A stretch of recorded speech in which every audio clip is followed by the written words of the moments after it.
suis l'amphithéâtre Flavien. Né de la volonté de Vespasien sur les ruines du lac de Néron. J'ai effacé la démesure d'un tyran par ma propre démesure pour devenir l'instrument de pouvoir le plus visible de l'Empire. On coula des milliers de tonnes de béton volcanique.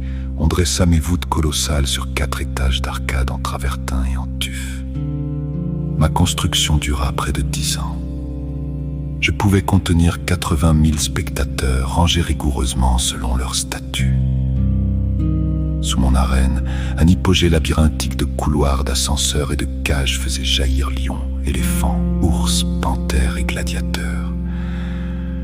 Mon vélarium couvrait l'arène d'ombre en quelques minutes. Titus m'inaugura en l'an 80 par 100 jours de jeu. On y tua des milliers d'animaux exotiques. On organisa des nomachis avec de véritables flottes dans l'arène inondée. J'ai vu les gladiateurs Priscus et Verus se battre jusqu'à l'épuisement.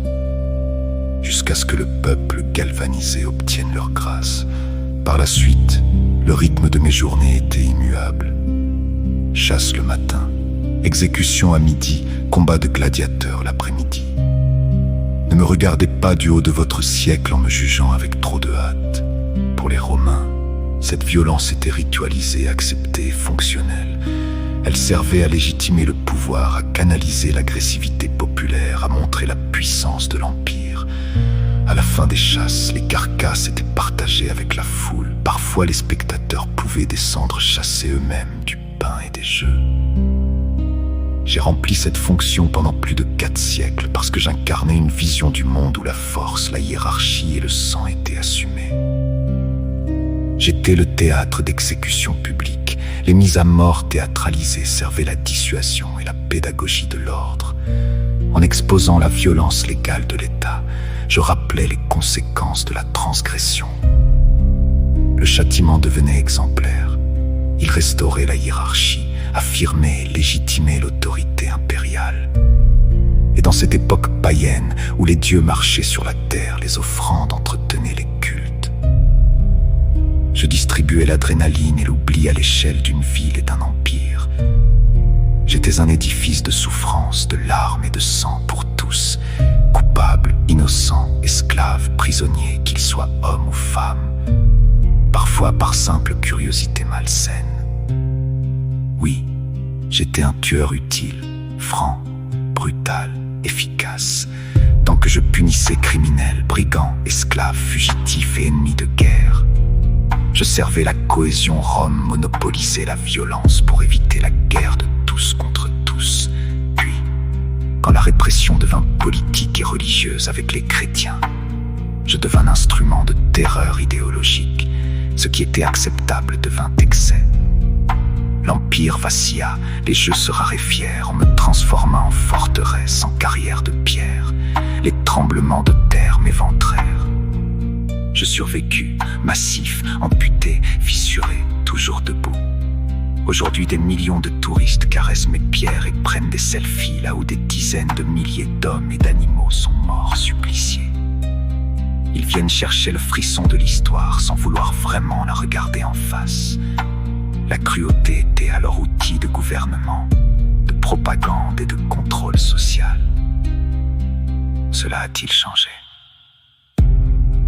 Je vous regarde, nouveaux Romains, vos prisons regorgent de ceux qui auraient autrefois alimenté mon arène.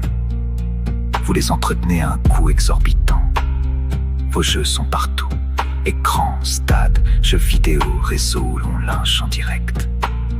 Vous avez marchandisé, délocalisé et démocratisé le spectacle de la violence. La cruauté est devenue propre, distante, algorithmique. Vous n'avez plus besoin de sentir l'odeur du sang pour jouir de la chute de l'autre. La violence d'État n'a pas disparu. Elle est euphémisée, bureaucratisée, médicalisée parfois. Et vous la distillez dans un grand divertissement permanent, un vélarium 2.0. Vous avez pourtant réduit drastiquement la violence quotidienne et interpersonnelle par rapport à notre époque.